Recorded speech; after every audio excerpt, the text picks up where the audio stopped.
Scientists have finally solved the Loch Ness Monster mystery. Here's the spoiler, you ready? It's not a real monster. It's probably a dinosaur that survived through the ages, or just a bunch of debris floating on the water. Thanks to many findings on the Loch Ness creature, we have proof of another story to tell you. It was 1933 when a man named George Spicer and his wife were driving along the shores of Loch Ness. That's when they saw something massive with a long neck moving across the road. It looked like a creature straight out of the prehistoric era, a dinosaur-like beast unlike anything they'd ever seen. That was the moment that Loch Ness monster theories started spreading around like wildfire. One of the most famous Loch Ness monster sightings came just a year later, in 1934, when a man took a photograph that became the most well-known image of Nessie. That's the nickname she was given. She? Anyways, the photo, known as the surgeon's photograph, showed a long-necked creature rising out of the water, and for years it convinced people that the monster was real. But years later, the truth came out. One of the men who helped take the photo confessed it was all a hoax. The photo had been staged after all. When the photo was published, it had been significantly cropped. This made the animal in the picture look much bigger than in real life, fueling the theories that the Loch Ness monster did in fact exist. In the 1960s, one of the first big scientific attempts to investigate the mystery of the Loch Ness monster happened. A research team took sonar equipment to the lake and spent hours scanning the waters in search of evidence of large creatures. What they found was puzzling. They recorded several objects moving deep in the loch, or lake, with no clear explanation as to what it was. Though the team didn't manage to capture anything definitive, this sighting helped fuel the belief that there was indeed something massive living in Loch Ness. After that, research about the mystery of the Loch Ness monster kept popping up.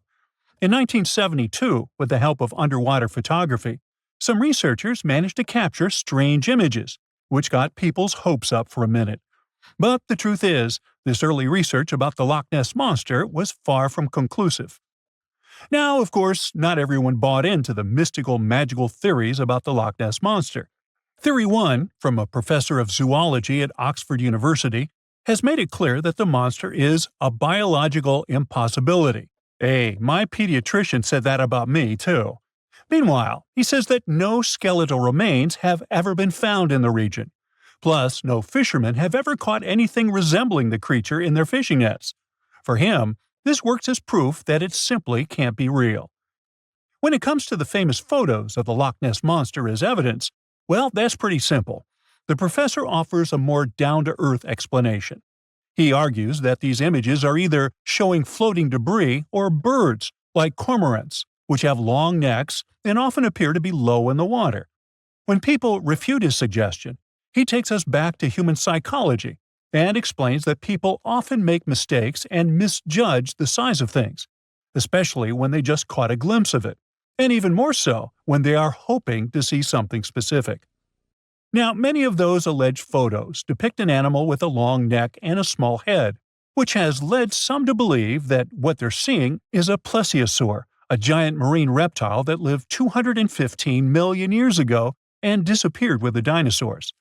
The idea of a plesiosaur surviving all these years is a theory that's been around since the first sightings of the creature. But this researcher isn't buying it. He explains that no plesiosaur fossils have been found in the region dating to anything later than 66 million years ago. The idea of a prehistoric creature still lurking in the waters of Loch Ness just doesn't hold up scientifically. Then there's theory number 2, from a British naturalist who has spent over 50 years investigating the Loch Ness monster phenomenon. His conclusion is a little less dramatic. He believes that most people who report sightings of long-necked creatures are misidentifying other animals. He suggests people think they are seeing a sea serpent. Reports of sightings from the Loch Ness monster have been around since the 6th century CE, long before they were distilling Scotch whiskey or other explanations. Early reports of these sea serpents describe large creatures with long snake-like bodies and multiple humps. Some say the creatures were as big as boats, and many swore they saw something swimming in the waters. Many of these early sea serpent sightings may have been misunderstandings or exaggerations of normal animals in the loch, like large fish or even swimming birds. They could have been large eels, which are known to live in Loch Ness. These eels, especially when they're moving, might have given the impression of a long, undulating creature in the water. People who saw these eels from a distance, particularly in low light or misty conditions, might have mistaken them for something much more mysterious. Theory number 3 says something else. Nessie is just a series of standing waves. These happen when two boat wakes move in opposite directions, creating a big hump in the water that could look like a creature from a distance. Loch Ness enthusiasts even showed how it works, with footage from Fort Augustus, where a river meets Loch Ness. These enthusiasts had big plans to use drones with infrared cameras and special underwater microphones to search the loch. Now, Loch Ness is massive, stretching around 23 miles long and more than 700 feet deep. So, they thought they needed drones and infrared cameras to put an end to this discussion. But despite everything, they haven't found Nessie. But it's not only the Loch Ness Monster that lacks scientific explanation. There have also been scores of sightings of Yetis and Sasquatches that no one can really explain. Folks have made movies, dreaming of finding the truth about these creatures. But, according to recent research and evidence, it looks unlikely that we'll ever find definitive evidence of their existence. Science says they can explain Sasquatch sightings, and this is how. Biologists who study wildlife using camera traps, which are set up in remote areas to capture images of passing animals, have long attempted to find elusive species. These cameras detect movement and snap pictures, providing invaluable data on the biodiversity of different ecosystems. As camera traps collect more photos over time, the number of species recorded grows. However, after a while, the number plateaus, suggesting that no new species are being detected. While it's impossible to claim 100% certainty, researchers say that after significant camera deployment, it's safe to say the likelihood of discovering new species, especially large ones like Bigfoot or the Yeti, drops significantly. Camera trap studies have been running for years in regions where these creatures are rumored to live, but so far, no conclusive evidence has surfaced. Instead, the supposed proof of Bigfoot or the Yeti often comes from blurry photos or shaky videos taken by individuals who claim to have encountered them. The scientific understanding of biology also makes the existence of Bigfoot highly unlikely. Often described as a great ape, Bigfoot would have had to evolve in North America. However, great apes evolved in Africa, and the only great ape to make it to the Americas is Homo sapiens, whose ancestors crossed the Bering Strait only about 16,000 years ago. This is far too short a time for a new species like Bigfoot to have evolved. While it may be disappointing for these mysterious creature enthusiasts, the scientific evidence points firmly toward the conclusion that creatures like Bigfoot and the Yeti are more fantasy than reality. After decades of extensive scientific research, it's safe to say that yes, science has solved the mystery of the Loch Ness Monster, and it's pure fiction. So, what do you think? Turns out the Loch Ness Monster might just be a massive eel. The researchers dug into eel stats to see if this theory held any water. Now, when it comes to the size of Nessie, estimates vary.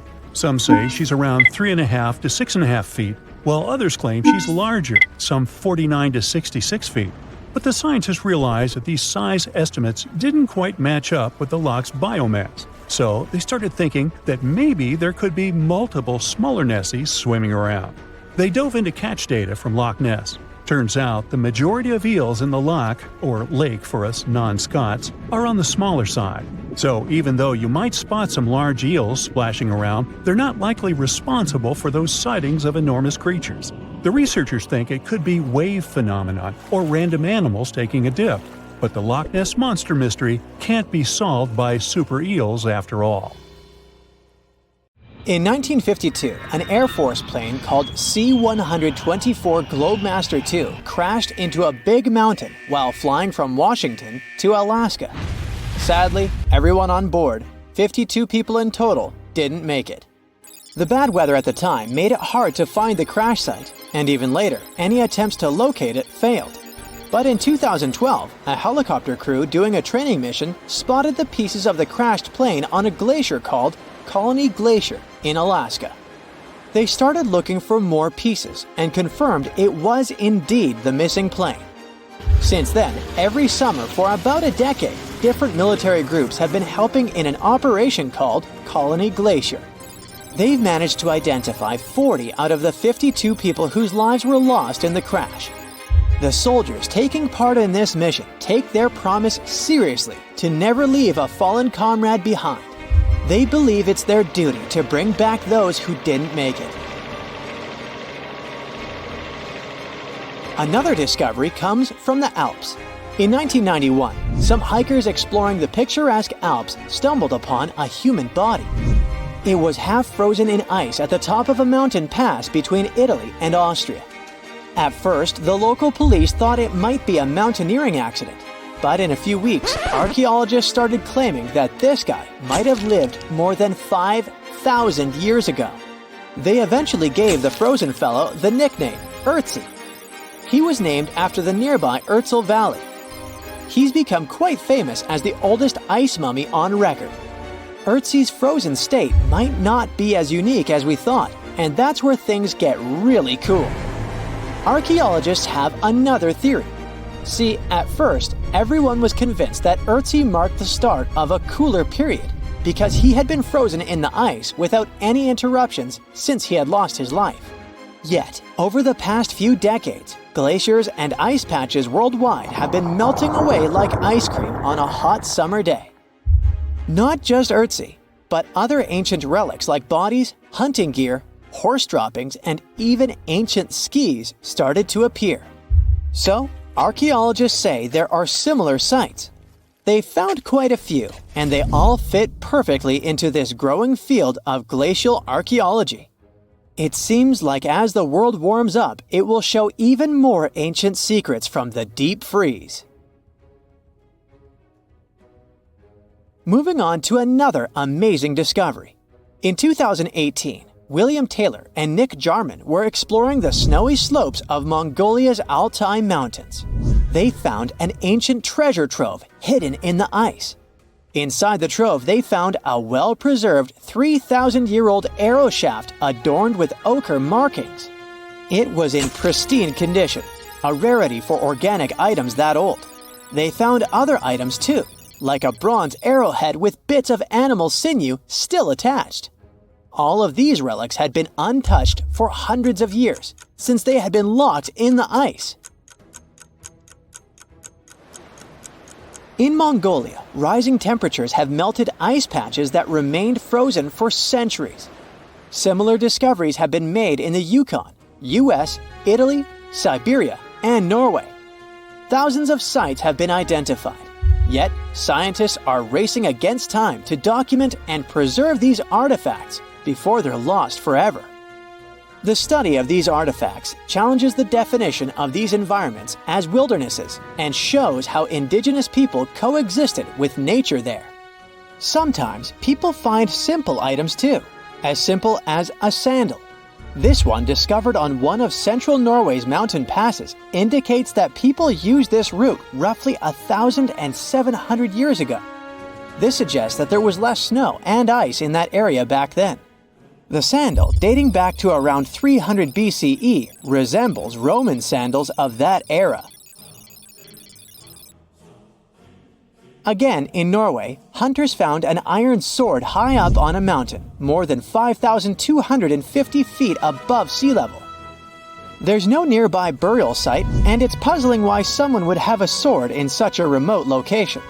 Archaeologists speculate that the owner might have become lost.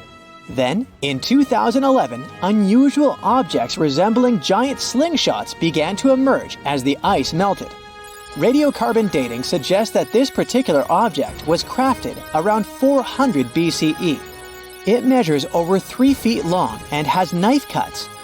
Those puzzled archaeologists until one team member recognized them as tang, or pliers, used to secure loads on sleds when transporting hay or leaving for animal food.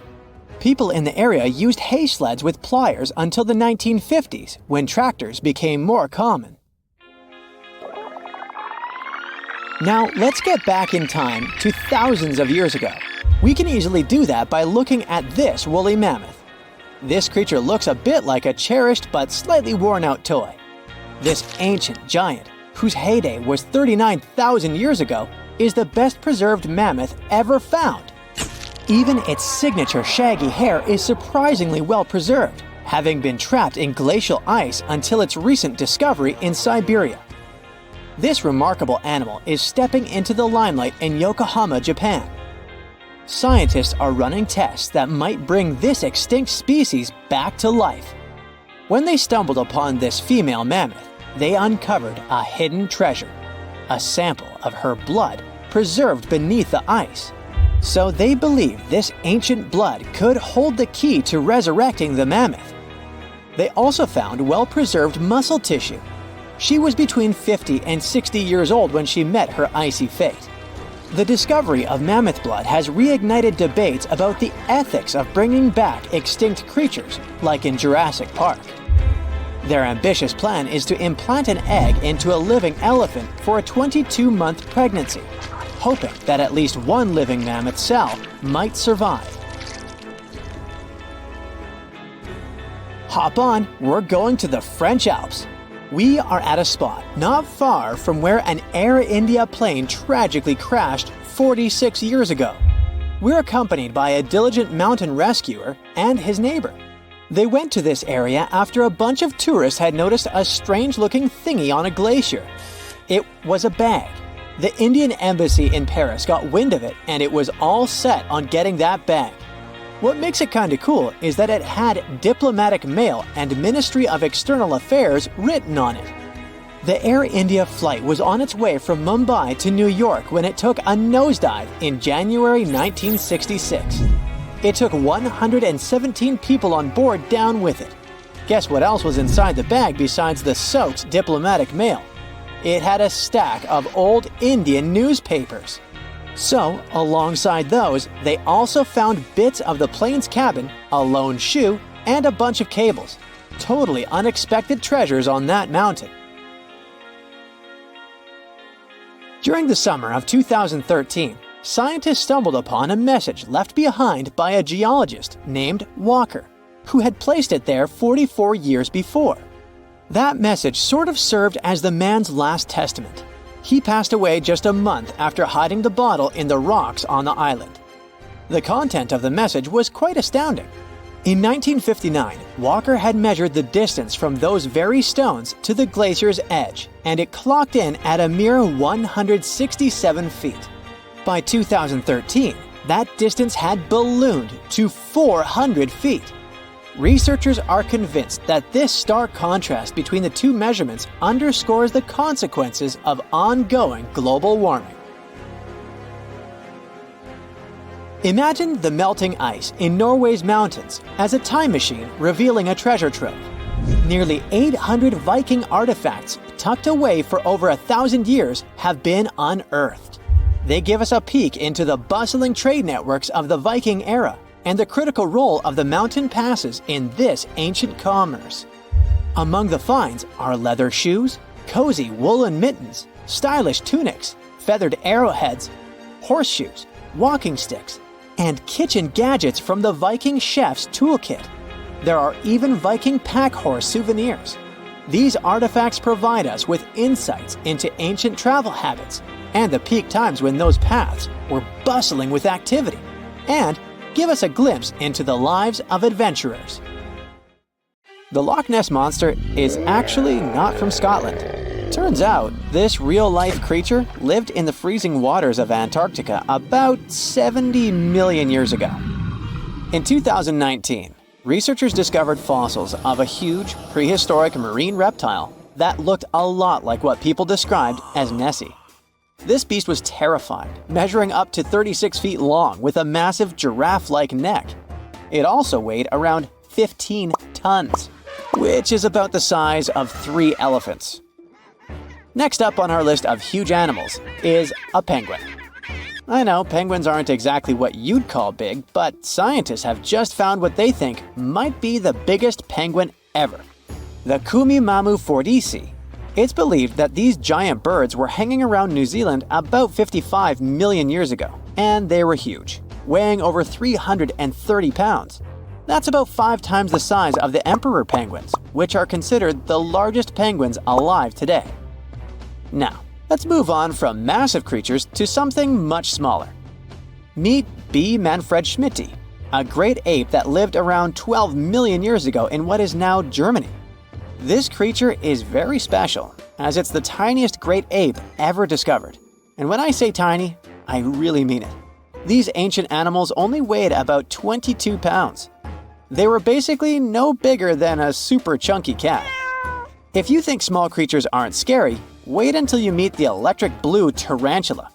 This newly discovered species from Thailand's mangroves has an almost otherworldly electric blue color. Its vibrant hue doesn't come from pigment, it is actually caused by the unique structure of its hair, which reflects blue light, making it look like an extraterrestrial being. We're going even further now, diving into the freezing pitch-black depths.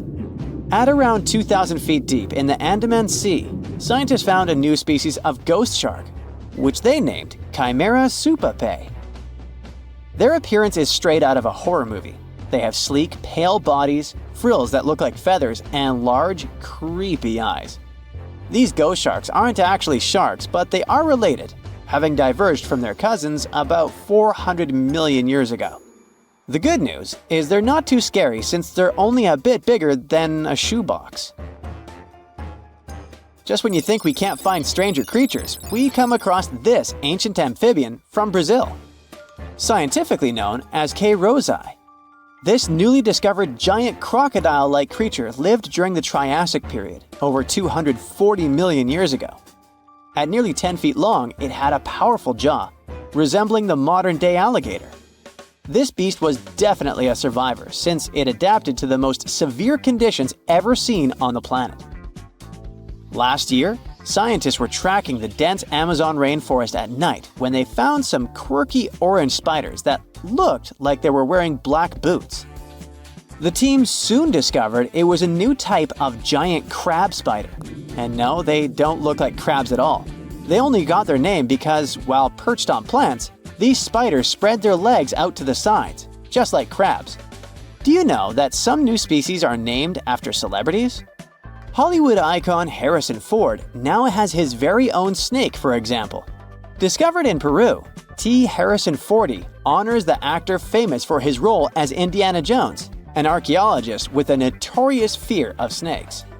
Unlike the film's menacing serpents, this new snake species is quite modest in size, measuring about 16 inches long. We also have the Rampholion princei, a small new species of pygmy chameleon from Tanzania that was named after US rapper and poet Prince Iya. He received this honor because of his work raising awareness about global environmental issues. Another celebrity namesake is DiCaprio's snail-eating snake, which hangs out in the shrubs of Panama's forests. This S. irmelindi caprioi is about 15 inches long and spends its nights on palm fronds looking for snails and slugs. Its round eyes look like glowing coals that can be a bit scary, but overall, the creature is super chill. Even when it feels threatened, it doesn't bite. It just coils up around its head and gives off a really bad smell. Now something a bit more sinister. Meet Venomius tomhardii. Does that name ring a bell? Exactly. This new species of spider was named after Tom Hardy's portrayal of the infamous Marvel character Venom. And all because the black spots on the spider's abdomen reminded researchers of the famous anti-hero. Most spiders of this species were found in Australia at night, sitting in their elaborate webs in forested areas near the coast.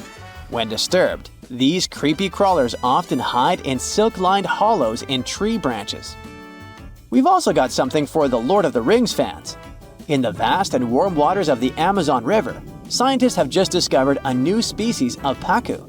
This fish is a relative of the terrifying piranha, with a plant-based diet and human-like teeth. It was named Myloplus sauron, because of a bold vertical black mark on its side, which reminded researchers of the fiery eye symbol of the villain Sauron from Tolkien's epic saga. Wait, is that a tanned capybara or a wild dog? Well, actually, it's neither. This is a newly discovered dwarf deer. This tiny creature, about the size of a basset hound, scurries through the forests of Peru. The combo of large eyes, stocky body, and short legs makes this animal simply adorable. This cute little deer is the complete opposite of what we've got coming up next. This bizarre-looking creature is what we believe the beast of 5 teeth might have looked like. Its fossils, found in Chilean Patagonia, showed that it lived during the age of dinosaurs, about 72 million years ago. This finding is just another piece of evidence that mammals had been roaming around that part of South America much earlier than we thought. Moving from the forests of South America to the deserts of Australia, we come across a sand dragon lizard, known scientifically as Cteniferous taiacalpa. With its sandy color and long, lean body, this lizard looks like it could star in a Dune movie. Discovered last year, this sand dragon lizard blends in perfectly with the hot sands of the Great Victoria Desert in southern Australia. For over 10 years, a large-eyed creature managed to hide from scientists who ventured into the mountains of southwestern China. But not this time. In 2023, the group finally managed to take photos of 7 frogs that didn't match any known species. They're now known as Leishan odorous frogs, a species that grows to be about 2 inches long and has small bumps all over their grass-green bodies. Off the coast of Chile, we have recently found a seamount nearly 4 times as high as the Burj Khalifa. Underwater mountains are usually home to beautiful life forms, like sponge gardens and ancient corals. But this Chilean seamount also hid a creature known as the flying spaghetti monster. It's a rare type of squid with long noodle-like tentacles that make it look like an underwater pasta dish. Including its tentacles, this strange creature can be over 130 feet long. Recently, scientists were diving into the cold waters of the Antarctic Peninsula when they thought they had found an ordinary dragonfish swimming by. But there was something unusual about this one. It turned out that this fish had 2 darker vertical stripes along its slender body. That's when they realized they were looking at a new species, the banded dragonfish. From bizarre sea creatures to a cute one. In 2017, locals were diving near Kuma Island in Japan when they found the skeleton panda sea squirt. This deep-sea oddity quickly won people over with its look because its black spots actually resemble a panda bear's eyes and ears. At least if you have a good imagination. This unusual creature filters water to catch its food, and is yet another reminder of the ocean's hidden wonders. Well, guess what? Blue Origin, the company owned by Jeff Bezos, has sent dinosaur bones to outer space. Can you believe it? Why? Well, it's all part of their Dream Big initiative to inspire people, especially students, to reach for the stars. On April 14, 2021, they launched almost 200 pieces of dinosaur bones into space using their new Shepard rocket. These bones are super old, like between 66 million and 70 million years old. They were fragments from a dinosaur called a Dromaeosaurus, which was part of a raptor family. It was kind of like a bird, but also a fierce hunter. It was about 7 feet long and had sharp claws on its feet. These guys were really good at hunting and slicing into their prey, you think? Can you imagine how cool it would be to see a real dinosaur like that? The bones were carefully packed into a small container that was about 4 inches long. Then, on April 14th, they launched into space on a test flight of Blue Origin's New Shepard rocket. The rocket went 65 miles above the ground, which is a little above the point where Earth ends and space begins. The dinosaur bones were in space for about 10 minutes and 10 seconds. Alongside them were more than 25,000 postcards from members of the Club for the Future, which is a special group that Blue Origin created to inspire future generations. There was also a test dummy named Mannequin Skywalker on the flight to collect data. Once the dinosaur bones came back from their trip to space, they were put on display. Each of them was carefully placed and shown to people who are part of the Club for the Future, as well as in museums all around the country. But you know what's even more surprising? This wasn't the first time dinosaur bones went into space. In the past, NASA astronauts also took fossils on their mission. Back in 1985, a piece of a baby dinosaur's vertebrae and an eggshell flew on NASA's Space Shuttle Challenger. And in 1998, a 210-million-year-old skull went on to space on another shuttle called Endeavour. They must have had quite an adventure up there. I don't know, do fossils have fun anymore? Oh, and don't forget about the Tyrannosaurus rex. Yep, even parts of a T-Rex were sent into space in 2014 on NASA's Orion spacecraft. I bet those bones were really big and scary looking. But, surprisingly, this is not the only strange thing we've sent into space. In fact, a lot of our weird stuff has been there. For example, back in 2018, Elon Musk, the guy behind SpaceX and Tesla, did something totally wild. He sent his own shiny red Tesla Roadster into space. But that's not all. Inside the car, there was a dummy dressed in a spacesuit, and they named him Starman. How cool is that? Originally, the plan was to put the car in orbit around Mars, but something unexpected happened. The car went way past Mars and got stuck going around the Sun instead. Can you imagine driving a car around the Sun? It takes almost 560 days for the car to complete one lap. It's almost a 2-year-long trip.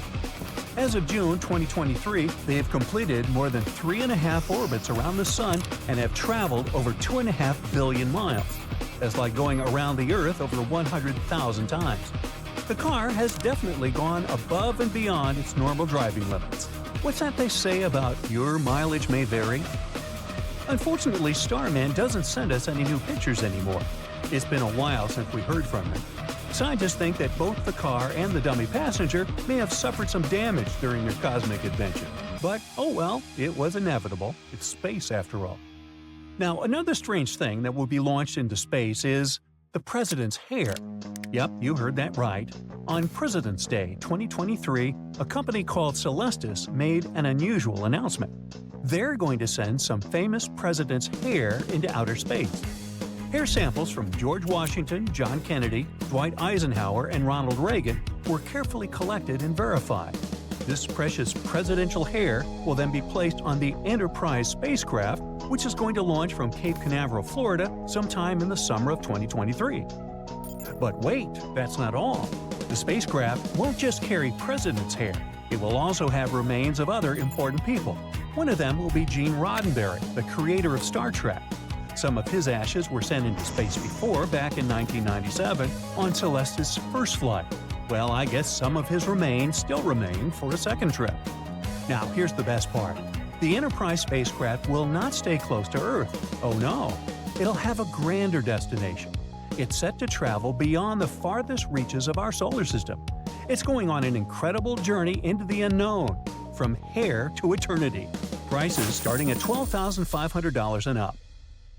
But it's not as cool as a space party. Back in January 2018, something totally funky happened. Rocket Lab, an aerospace company, secretly sent a giant disco ball into space. They named it the Human-dinosaur, and boy, was it a sight to see. This massive mirror was about 3 feet wide and covered in 65 shiny panels. It spun rapidly as it orbited around our beautiful planet, reflecting sunlight back to Earth. It was so bright that you could even spot it without a telescope. The Human-dinosaur was like a dazzling reminder of how delicate and special our place in the universe is. But here's the sad part. The disco ball's time in space was short-lived. It came back down to Earth's atmosphere on March 22nd, just 2 months after it launched. That was way earlier than expected. Guess the party had to end sooner than they thought. Now here's a fun fact. Just like with dinosaurs, the Human-dinosaur wasn't the first disco ball to make its way into space. Starshine Project launched 3 similar shiny objects between 1999 and 2001. One of those groovy satellites, Starshine 3, stayed up in space for over a year. And let's not forget about Japan's mirror-covered satellite called Odyssey, launched in 1986, which is still up there orbiting Earth today. Humans sure love to send disco balls into space, huh? Well, scientists also have a sense of humor. So, prepare for some interstellar monkey business. Sometimes astronauts like to dress up as animals while in space. Back in 2016, an astronaut named Mark Kelly had a hilarious plan. He smuggled a full-body gorilla suit to his twin brother Scott, who was staying on the International Space Station. Can you imagine a gorilla floating around in space? Well, it happened. There's even a video that went viral. Scott surprised another astronaut, Tim Peake, from the United Kingdom by chasing him through the different modules of the ISS while wearing the gorilla suit. And here's the twist. Tim Peake was actually in on the joke, so it was all a good-natured prank. Now here's a funny backstory. Mark Kelly had actually tried to send the gorilla suit to Scott in 2015. He hit it on a SpaceX Falcon 9 rocket, but sadly, the rocket went up in flames shortly after liftoff. Talk about bad luck for a gorilla suit. But do you know what item had better luck? The famous lightsaber from Star Wars, wielded by none other than Luke Skywalker himself. In 2007, a team of astronauts had a special mission. Alongside assembling the Harmony module on the International Space Station, they brought along Luke Skywalker's lightsaber. It was a tribute to the iconic movie series that inspired so many space lovers. The launch coincided with the 30th anniversary of the first Star Wars film, A New Hope. Fun fact, this lightsaber was Luke's second one, a cool green laser sword from Return of the Jedi. So these are the weirdest things we've sent into space. Next time you gaze up at the night sky, remember it's not just planets and stars out there. It's a cosmic playground filled with strange and wonderful objects from our very own Earth. And who knows what peculiar items will venture into space next?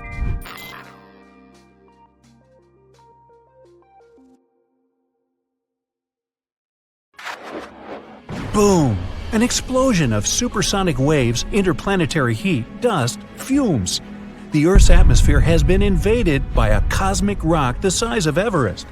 A few seconds ago, this rock, weighing trillions of tons, was hurtling towards Earth. It could fly from New York to Anchorage faster than you could fry yourself an omelet. This monster's name? The Chicxulub Incident. Epic name, right? 66 million years ago, it crashed into the Earth. Back then, dinosaurs ruled the planet, but not for long. The epic collision took place in modern Mexico, in the Yucatan Peninsula, right near Cancun, where the dinosaurs were vacationing. Well, probably not. Still, the huge space rock hit the ocean, but even all that water couldn't stop the inevitable. The collision caused a huge amount of energy to be released. The horror on a planetary scale had begun. Imagine a mini-sun lighting up the surface of the Earth with tsunamis the height of the Statue of Liberty bursting from the epicenter of the watery impact. Not good. The blast blew through the surface of the Earth. It was as hot as an oven and burnt everything in its path. The impact provoked a colossal earthquake and serious volcanic activity. A bunch of volcanoes simultaneously released hot lava and ash into the prehistoric skies. Millions of tons of ash and soot poisoned the air. This formed a huge ash cloud in the atmosphere, which blocked out the sun's rays for several years. The long winter had begun. Only there wasn't any snow falling from the sky, but rain made of sulfuric acid. Yes, the Chicxulub incident might just be the most important thing that ever happened in the history of our planet. Even more than YouTube. Back then, there were loads of volcanic eruptions, a lot of flammable oxygen in the atmosphere, constant temperature changes. It was the perfect and worst time for all of this to go down. So, how are we so sure about all this? Well, the asteroid left an absolutely huge crater on the planet's surface. Today, this scar is hidden under the Gulf of Mexico. Scientists found a lot of places on Earth with abnormally high levels of iridium. This metal is very rare on Earth, but it's in a lot of asteroids that scientists have examined. Scientists studied some 66 million-year-old rocks. In the layers of rock, they found dust, the same dust that comes from asteroids. This could only have happened if a huge asteroid had crashed into Earth. The catastrophe led to the extinction of not only the dinosaurs, but also the asteroid. It was so hot at the point of impact, part of the asteroid just disappeared. A lot of water vapor and carbon dioxide shot up into the atmosphere. But the biggest problem, sulfur. It got kicked up by the asteroid impact and flew up into the air. These tiny sulfur particles blocked out a lot of the sun's rays. Without the sun, a lot of plants disappeared and the climate eventually got colder. The immense heat turned stones into glass. Scientists call these things tektites. The energy of the impact threw them up into the skies. After a short flight, the tektites fell down to Earth. But it wasn't pretty. Rain fell too, only instead of drops of water, you'd have seen hot glassy fireballs. They bombarded the planet's surface for days. The tektites set fire to everything. Scientists found evidence of this all over the world, not just near the collision site. But a lot of things from back then are still a mystery. Some scientists think that Chicxulub wasn't even an asteroid. It might have been a comet. Asteroids are mostly made of stone and metal. Most often they kind of look like a potato. A comet contains rock, metal, and ice. Comets look like dirty cosmic snowflakes, complete with ammonia, methane, and carbon dioxide. Comets sometimes come from the Oort cloud. It's a huge cloud of ice and debris around our solar system. From time to time, comets break free from the pack and head towards our sun. According to scientists, this special comet flew right past Jupiter. The gravity of that huge planet accelerated the comet even more. It flew towards the sun, gaining more and more speed. The comet's outer ice shield started to evaporate, and it probably gave off a lot of dust and gas, which made it look like it had a tail. The sun's gravity eventually shattered the comet apart. One of the fragments flew through space and crashed into the Earth 66 million years ago. So, asteroid or comet? The truth is, we'll never know. What we do know is that the Earth was seriously unlucky to be in its path, and it was never the same again. The catastrophe stopped the development of 75% of life on Earth. Some bigger marine animals, like crocodiles, turtles, and fish, survived the impact. Out of all land animals, the only ones to survive were the ones that were, on average, smaller than the modern raccoon. That includes a bunch of special species of dinosaurs, the ancient ancestors of birds. Scientists believe they survived for two reasons. After the huge impact, it took a long time for plants to start growing again, and a lot of animals didn't survive. Most remaining animals didn't have enough food. But these dinosaurs had a beak. With its help, they could split open nuts and dig seeds out of the soil, so they survived.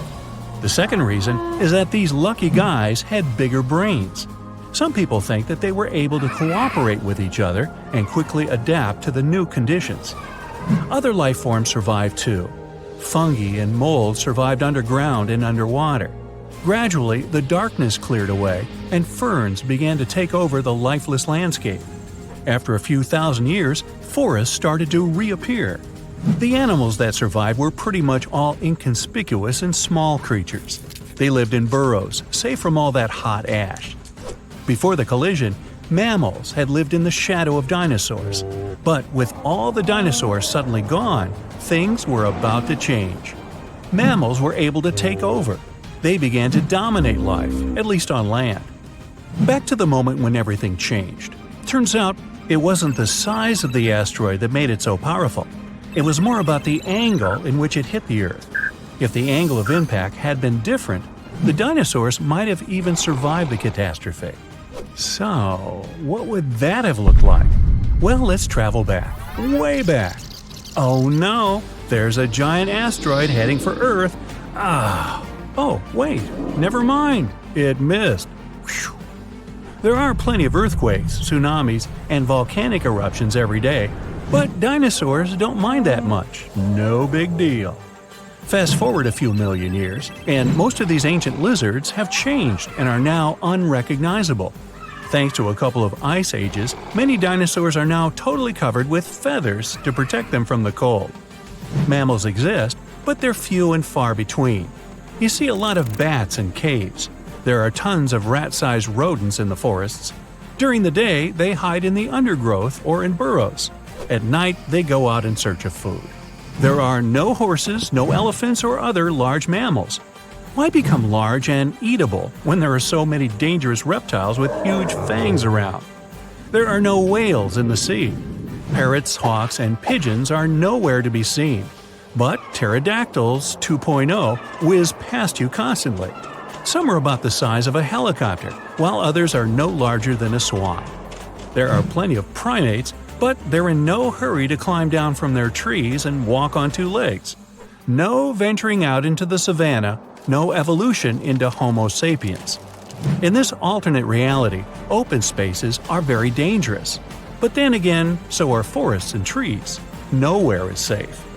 To get some delicious primate treats, many smaller dinosaurs learned to climb trees. This was already happening back in the Cretaceous period, right before that huge asteroid just missed Earth. Whew, that would have been an epic collision. Dinosaurs have grown wiser since that near miss. Some are even as smart as a modern chicken. A large brain uses a lot of energy, and that's not always a good strategy for survival. Safer to keep brains small and keep making those teeth bigger and pointier. In 2011, scientists from Chile found a weird-looking fossil in Antarctica that looked like a squashed football. Almost 10 years later, the rock just sat on a shelf in Chile's National Museum of Natural History with no specific label. It went by The Thing in the museum because it looked like something from a science fiction movie. When the scientists finally got their hands on the strange fossil, it turned out it was actually a giant softshell egg from around 66 million years ago. This one is more than 11 inches long and 7 inches wide. A regular chicken egg is just 2.5 inches long, and an ostrich egg is almost 6 inches long for comparison. So, the Thing won the title of the biggest softshell egg ever found and the second largest egg of any animal we know of. The only bigger egg that was ever found was that of the extinct Madagascan elephant bird, which is also 1.5 times as tall as Michael Jordan. The bird, not the egg. The Antarctic egg is also special because it's the first fossil ever found in this part of the world.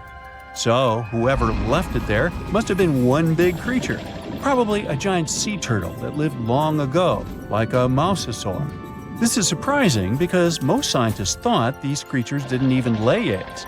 So this discovery could change what we know about them. The egg is also unique because it has a thin eggshell and no pores, which is totally different from most dinosaur eggs. It actually looks more like the eggs of lizards and snakes, but it came from a giant creature related to these animals. No known dinosaurs or flying reptiles from that time and place were big enough to lay such a huge egg, so it must have been a mosasaur after all. But we can't be 100% sure. Scientists did a lot of work and studied 259 types of living reptiles, like lizards and snakes, and their eggs. From this, they figured out that the mommy who laid the egg was probably at least 23 feet long, not counting her tail. During the late Cretaceous period, this part of Antarctica might have been like a nursery. Paleontologists have found bones of tiny mosasaurs and plesiosaurs in the same area, along with bones from the grown-up ones. Archaeologists in Norway made another cool but literally discovery and found dozens of arrows that had been hidden in ice for 6,000 years. They were melting out of a large ice patch in the high mountains, covering an area of about 45 football fields. In 2014 and 2016, when the summers were extra warm, scientists went to an ice patch called Langfoni to look around. They also found lots of reindeer bones and antlers there. Some of the arrows were whole and some in pieces, along with 5 arrowheads around the melting ice patch. This is more arrows than have been found at any other frozen site in the world. Some of the 68 found arrows date back to the Neolithic period, and the newest ones are from the 14th century of the Common Era. Ice is like the perfect time machine that can preserve whatever ends up there in an almost perfect condition. Langfoni became famous as one of the first ice patch sites after a local hiker found a 3,300-year-old leather shoe right next to its edge. Scientists are studying places like this to understand how people used these sites and how the ice patches from Norway to North America changed over time. Now, once upon a time, around 32,000 years ago, to be exact, a squirrel buried some seeds near a river in Siberia. Am I the only one getting the Ice Age vibes? Anyway, these seeds belong to a plant with cute white flowers.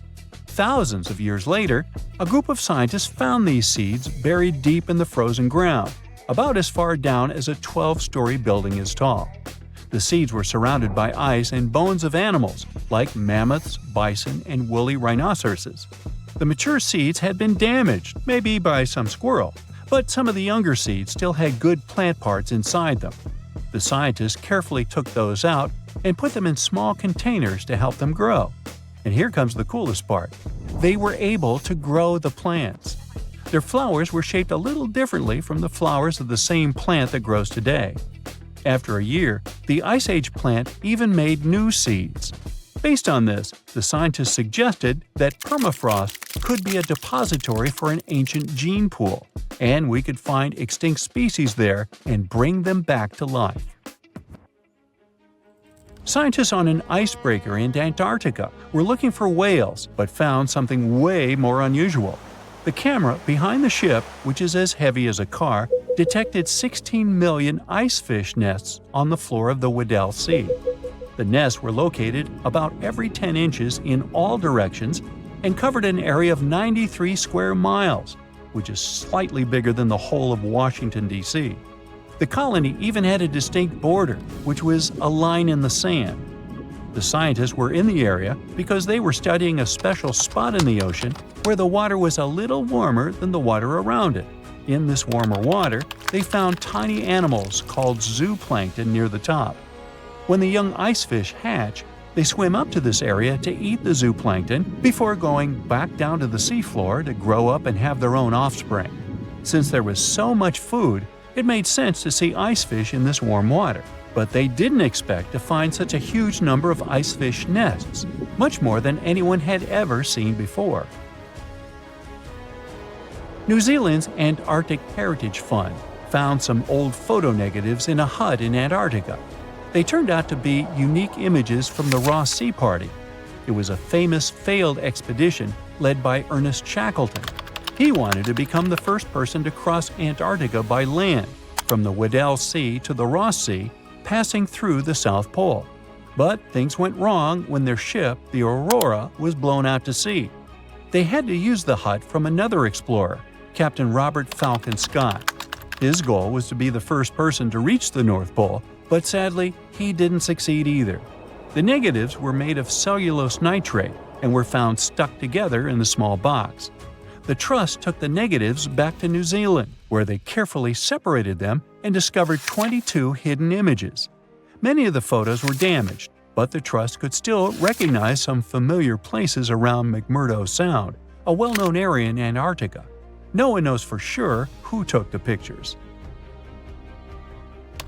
In December 2021, some scientists noticed a strange mark on the Larsen Ice Shelf, a giant sheet of ice off the eastern coast of Antarctica. They thought it might be a river flowing under the ice, so they drilled down over 1,600 feet to check it out. They expected to find water, but they didn't expect to see that the water was full of fast-moving creatures called amphipods. The scientists also found that the water in the underground river had unusual layers of currents moving in different directions, which they still don't fully understand. Another surprising thing happened during their research. On December 20th of the same year, a volcano erupted far away in Tonga, and the pressure waves from the eruption were detected all the way down in the ice river in Antarctica. It shows how everything on our planet is connected, even in the most distant places. 66 million years ago, I wasn't around then, a huge asteroid hit the Earth and triggered the mass extinction of almost all living creatures on the planet, including dinosaurs. Had the space object crashed somewhere else, some dinosaurs would have been able to survive and still live nowadays. According to some research, the asteroid had about 1 in 10 chances of wiping out the dinosaurs and other animals of that time. It was way more likely to just hit the ground without any strong destructive consequences. To understand how things could have turned out if the place of the collision had occurred elsewhere, we need to find out what happened that day and why the disaster turned out to be so devastating. This huge space rock fell into the coastal area of the Yucatan Peninsula in Mexico. This caused a chain reaction that triggered natural disasters around the world.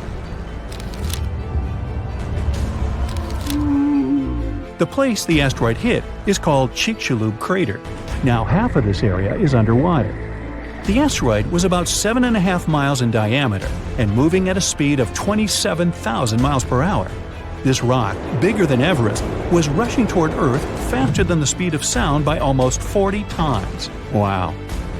The energy released in the collision was as powerful as an explosion of about 10 billion atomic bombs, and the destructive force of the blast wave was just one of several disasters. The asteroid happened to fall in one of the worst possible places, and because of the way it fell, it threw a huge amount of dust into the air. Imagine you're jumping into the water like a professional athlete vertically, leaving hardly any splashes behind. And now think of how much water splashes when you jump into the pool like a cannonball. So the asteroid landed the cannonball way. The second disaster the asteroid provoked was soot burning. A small part of the Earth's surface consists of rocks. Only a tiny percentage of that part was rich in oil and sulfur back then. The asteroid burned and lifted so much soot into the air that it would be enough to fill an indoor baseball stadium. According to research, 65 million years ago, only 13% of the surface of the entire planet could have contained the necessary amount of organic material for the formation of such a volume of soot. That's why this place was considered the worst. If the catastrophe had happened on the territory of the other 87%, then dinosaurs would have been alive today. A huge cloud of soot and carbon dioxide rose into the air and covered the sun. The soot turned the sky gray and partially blocked sunlight. This led to a quick drop in temperatures almost all over the planet. It seemed like Earth was inside a gray veil. Many plants and animals couldn't survive the cold snap. Trees began to wither because of the lack of sun. The photosynthesis process was disrupted. The cold and withering of trees led to another catastrophe: global famine. Herbivores couldn't survive because they lost almost all of their food. Plants, flowers, and trees didn't manage to get through the catastrophe. These destructions spread far beyond the asteroid impact site. Hot dust particles, asteroid chunks, and small pieces of rocks settled to the ground across the continent and caused large-scale forest fires. Burning trees threw even more soot into the air, which made the situation even worse. The huge asteroid brought heavy metals with an increased level of toxicity from space. The melting of these substances during the collision provoked firestorms. The asteroid didn't only hit continental land but also water, which triggered a huge tsunami. But that's not the worst part. The seabed was filled with sulfate, and when the energy of the asteroid burned it, it provoked the release of sulfuric acid into the atmosphere.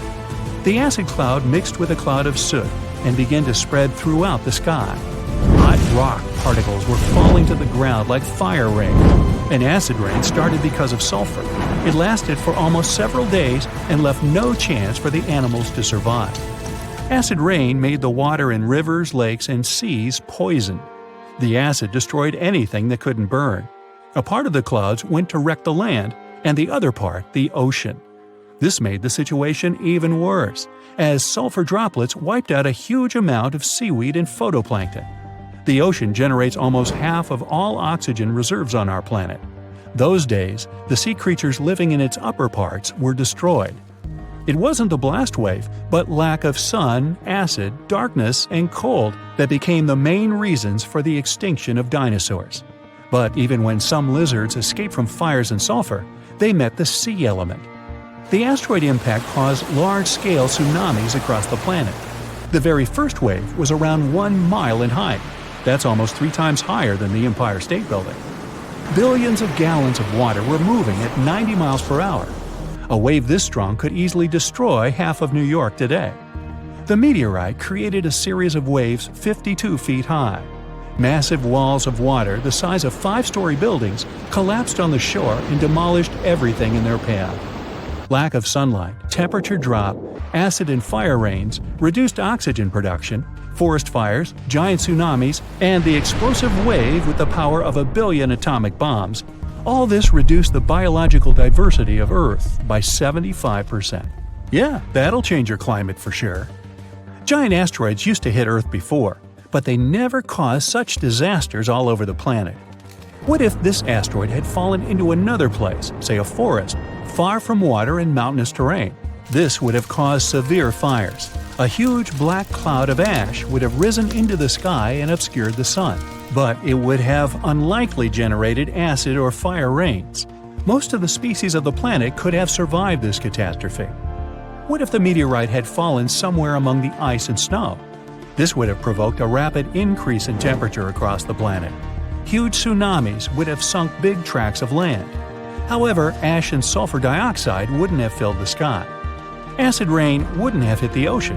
Many marine creatures could have survived and lived to this day.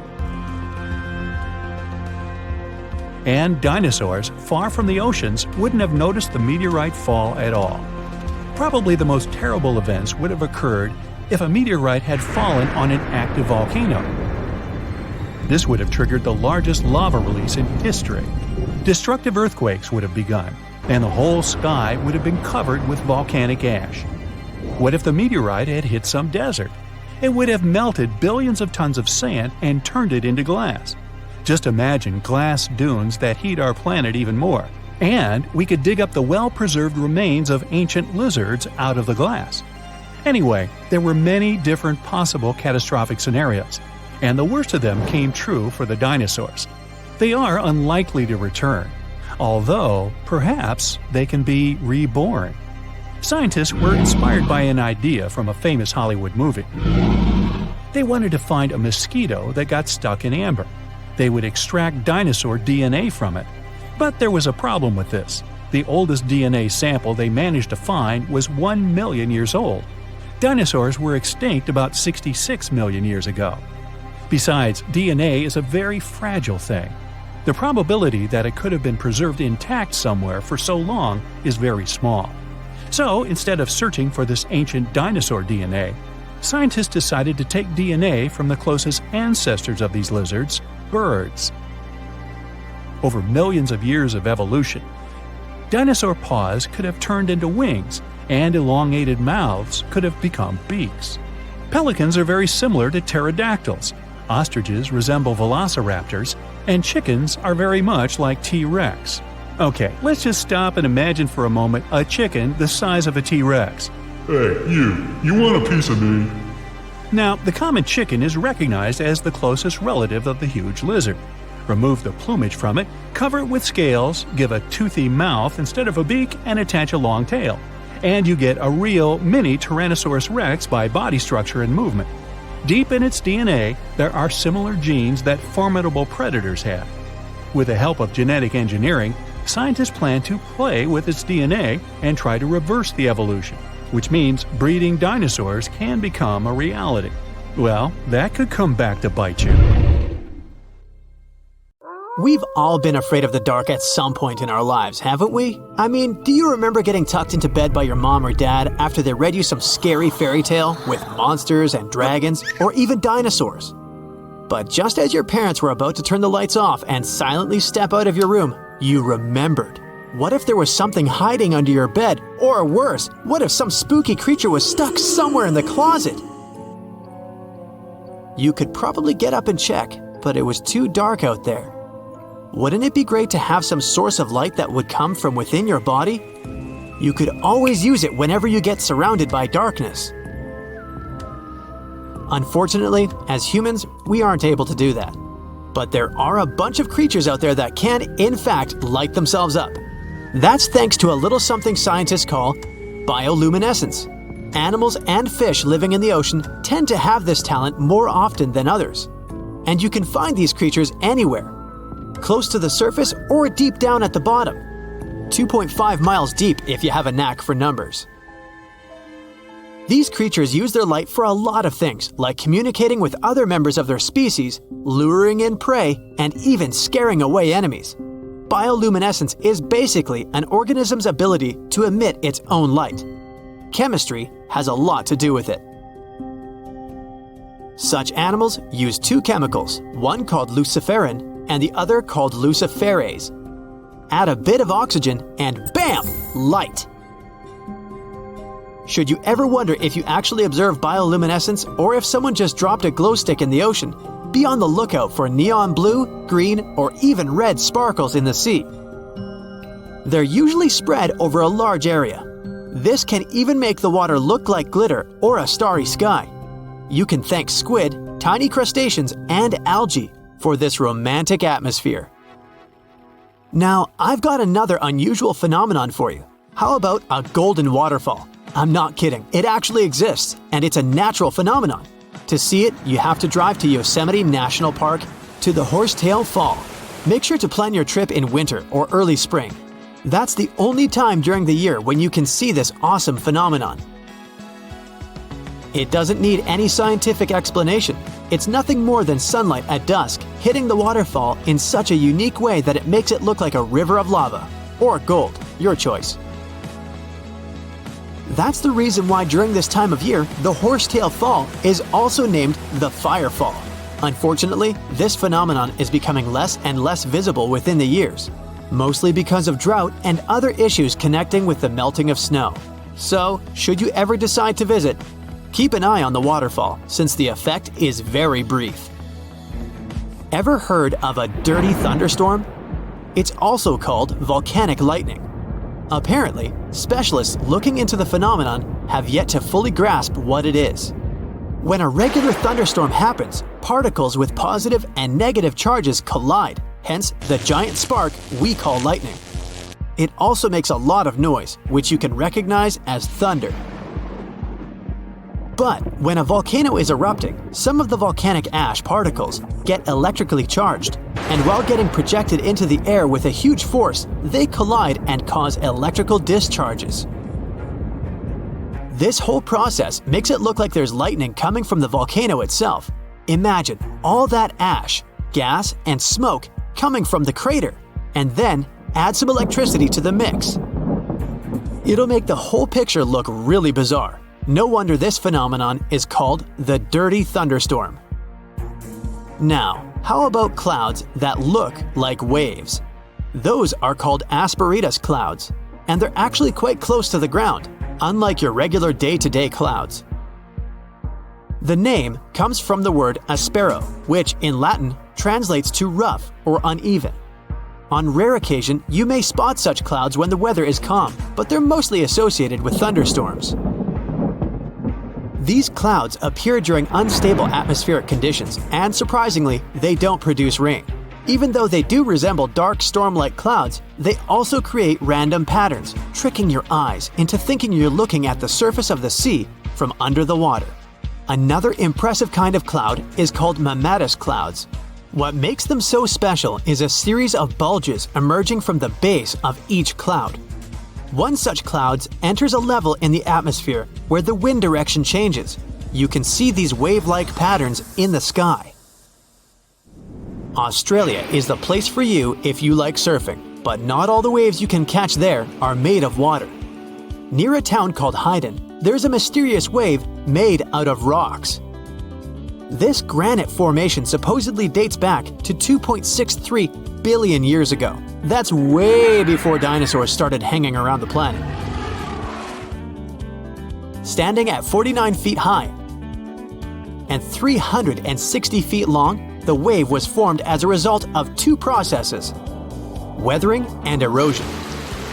There's softer sediment at the base of the wave rock, which was chemically weathered by groundwater.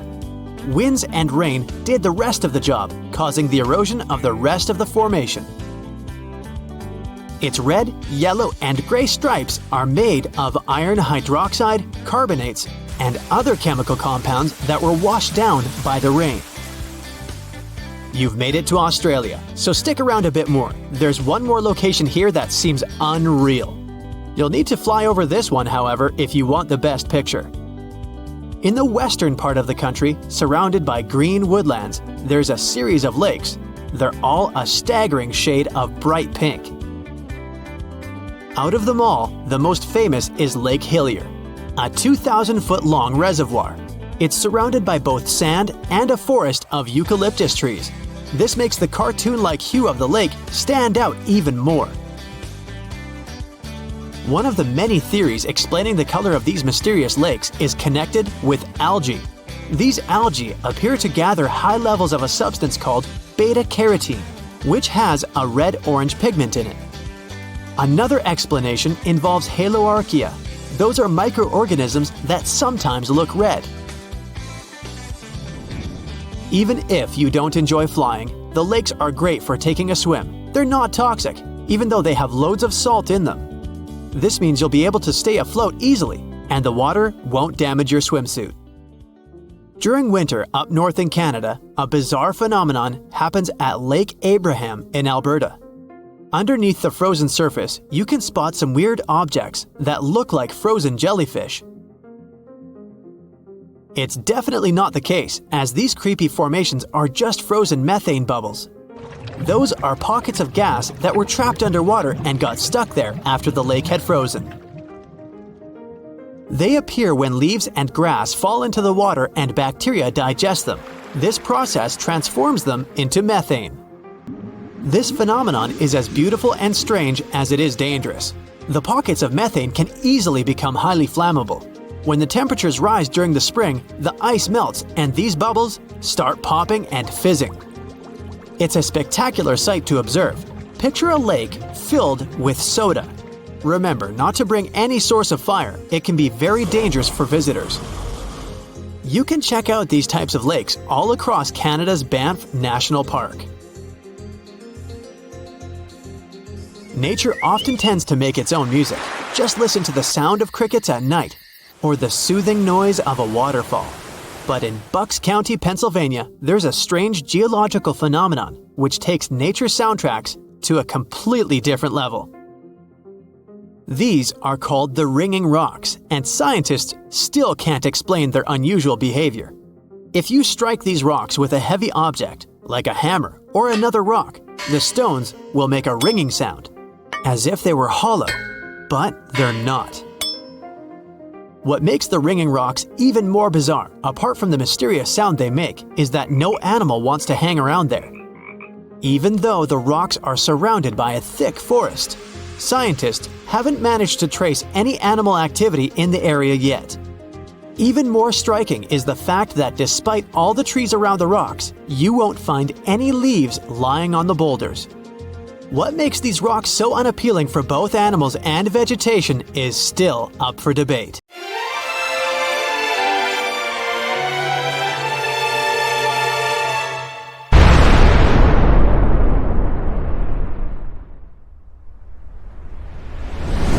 Tiny critters to colossal creatures, all animals are trying to escape from a wall of fire moving in their direction. The temperature is rising, and everything around starts catching fire. Soon, lots of animals and plants on Earth will cease to exist. This is the aftermath of a giant asteroid crashing into our planet. But what if dinosaurs had had critical thinking skills? They could have guessed what was going to happen, because this asteroid was visible a year before the impact. 1 year before the impact. With no city lights, all bright spots in the sky are stars. Some of them are planets reflecting the light coming from the sun, like Mars. But one of these dots is the asteroid. Later, it's going to be known as Chicxulub impactor. It got this name because of the region of modern-day Mexico where it fell. Anyway, at this point, the asteroid looks like a star. It has the same brightness as Neptune. You could even have photographed it with a high-quality camera. If only dinosaurs had thumbs. The impactor is now passing through Jupiter's orbit. From this distance, Earth looks like a pale blue dot. 1 month before impact.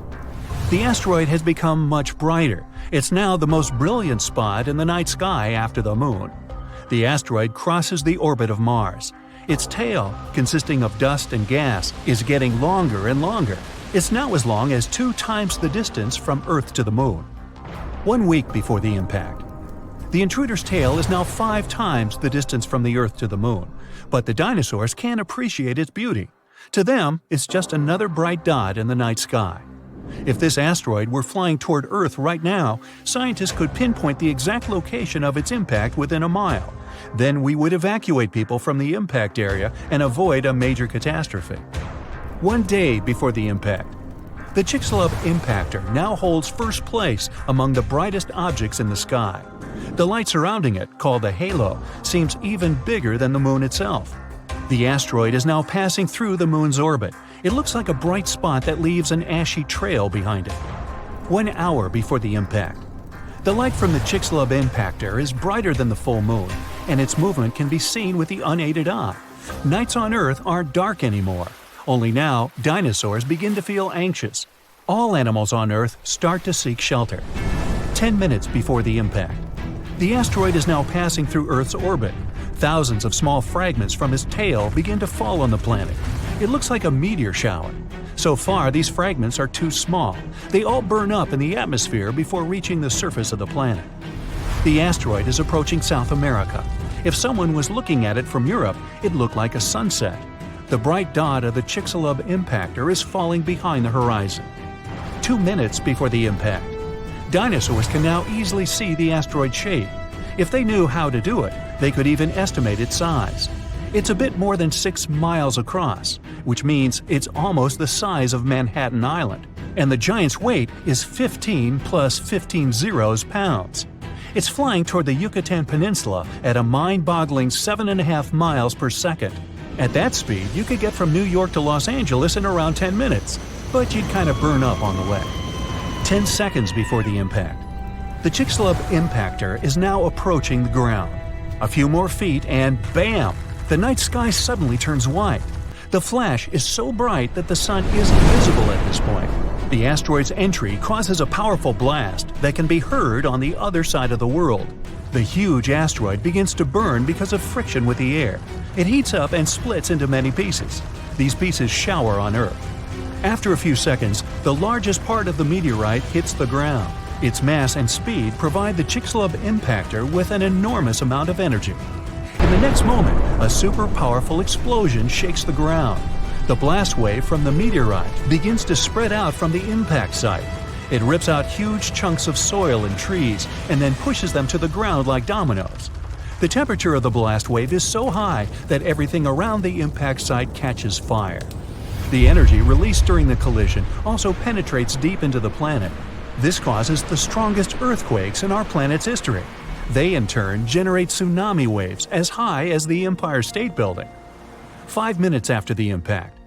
The meteorite leaves behind a huge crater. It's as wide as Lake Huron and deep enough to fit inside 2.5 Mount Everests. Dinosaurs are running around in panic. They try to evacuate toward North America, but most of them don't make it through unfamiliar swampy territories. Another danger is the ongoing meteor shower. Hundreds of tons of ash and debris rise into the air. Heated up by high temperatures, they fall to Earth in the form of liquid lava. Ash and smoke fill the atmosphere and block the sun's rays. Earth plunges into darkness. For several more weeks, our planet will be totally dark. Acid rains will fall on its surface non-stop. There was a lot of sulfur in underground deposits on the Yucatan Peninsula. The energy of the explosion evaporated all this sulfur. Now it's cooling in the air, gathering in clouds, and dripping to the ground. Most animals survive the impact, but the mass extinction continues for many more months.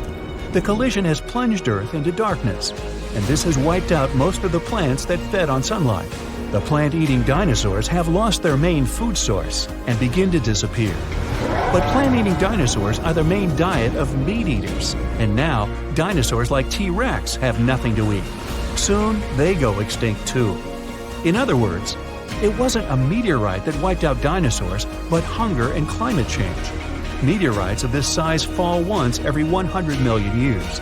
It means that such an event might happen again. Will humans manage to survive this disaster?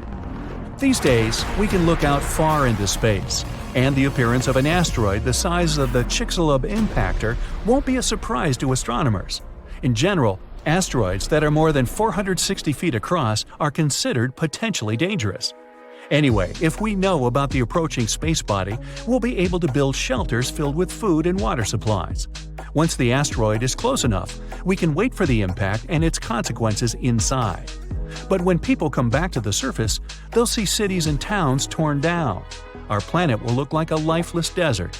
That's why we need another alternative, which is to prevent the impact.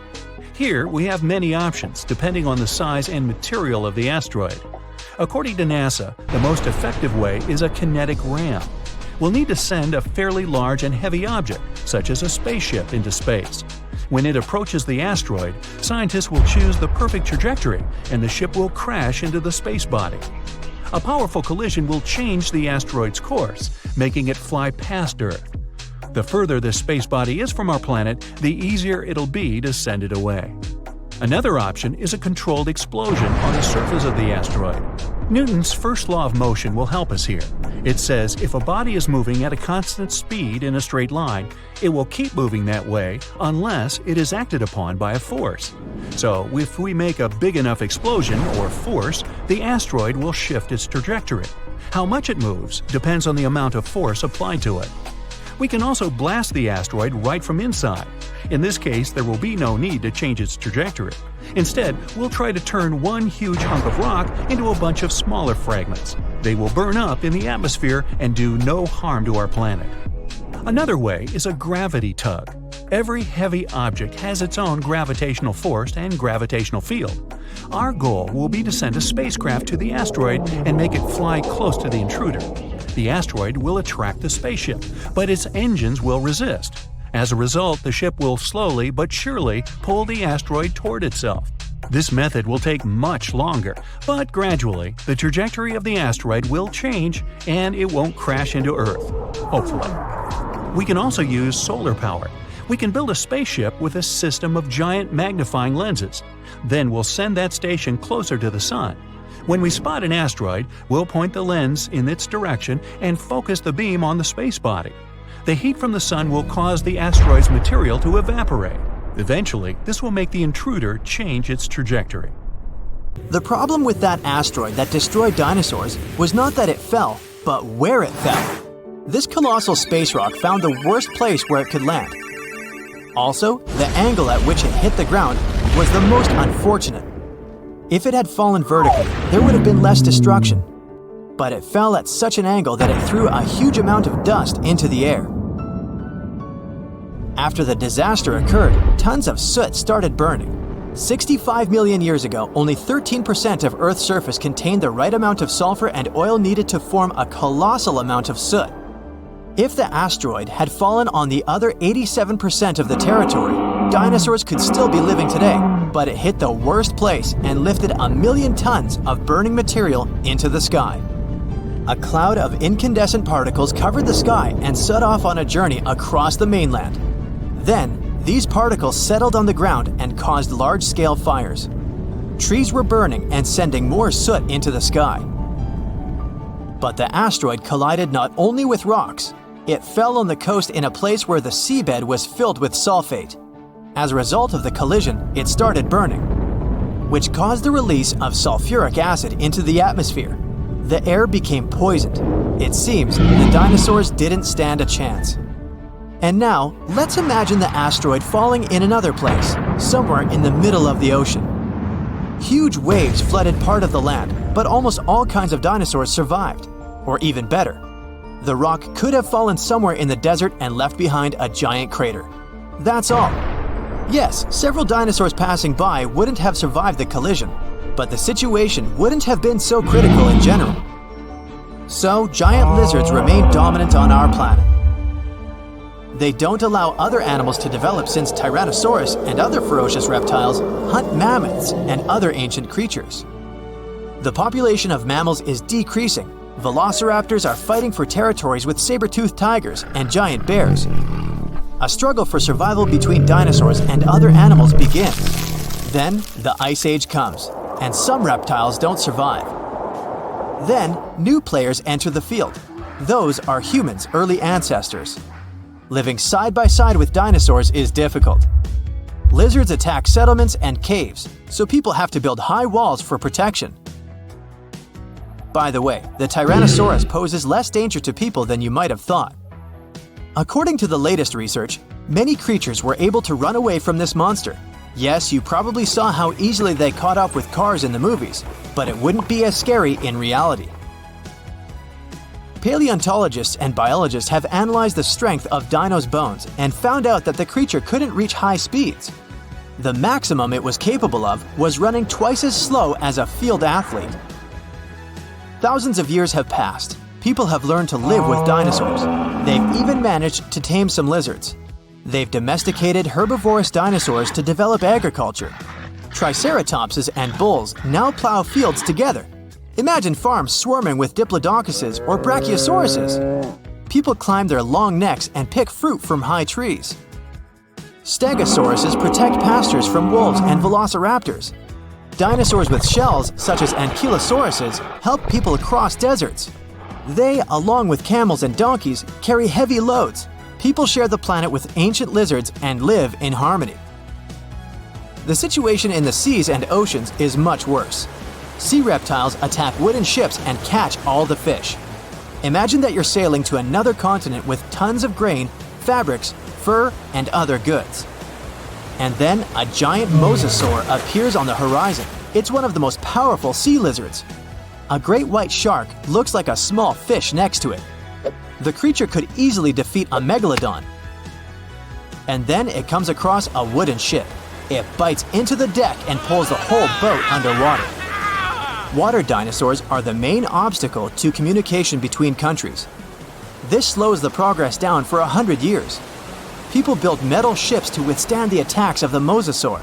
And finally, they managed to establish sea connections. A similar problem occurs when the first planes take off into the sky. Imagine you're flying on a passenger Boeing. You look out of the window and see a pterodactyl. Wait, it's impossible. These winged lizards aren't so fast, but they can catch up with a helicopter or some old biplanes. This poses a serious threat to flights, so people install sound protection systems on board each aircraft. Pterodactyls hear irritating ultrasound from a distance and fly as far away from it as possible.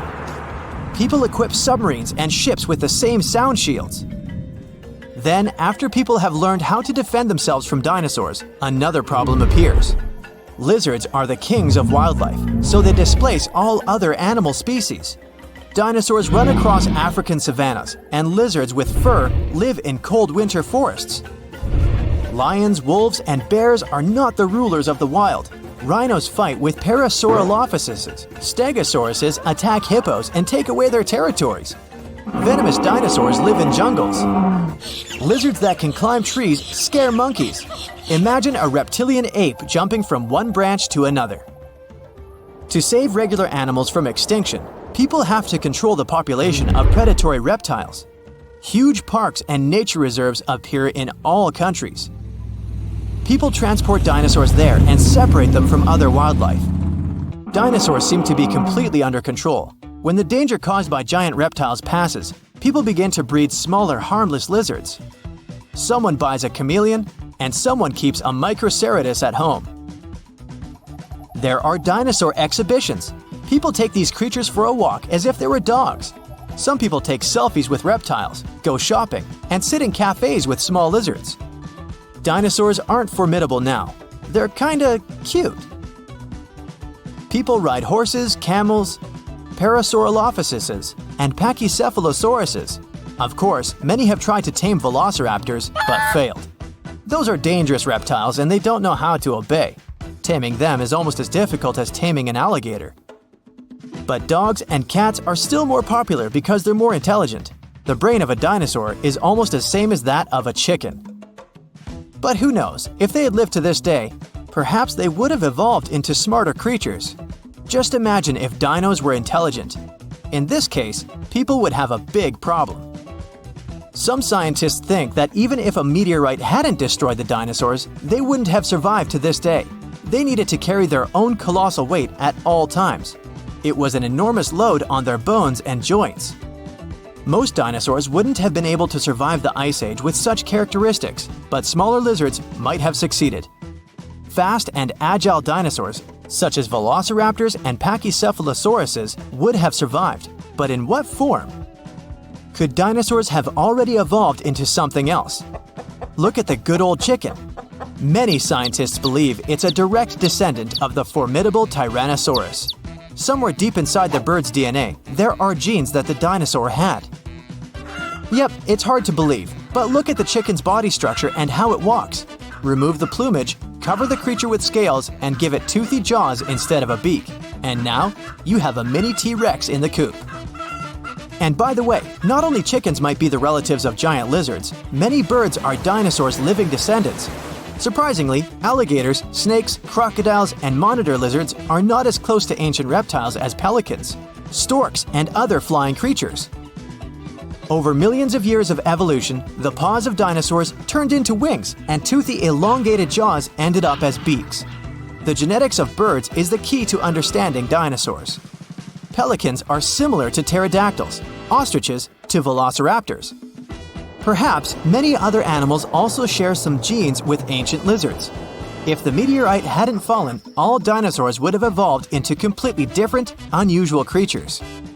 Scientists want to carefully study the DNA of birds and try to reverse evolution with the help of genetic engineering. They hope to breed dinosaurs out of eggs one day. But to do this, they need to find a specific genome that hasn't changed over tens of millions of years. It hides in the DNA. And it's not so easy to find it and extract it. Do you think we will see powerful reptiles by 2050?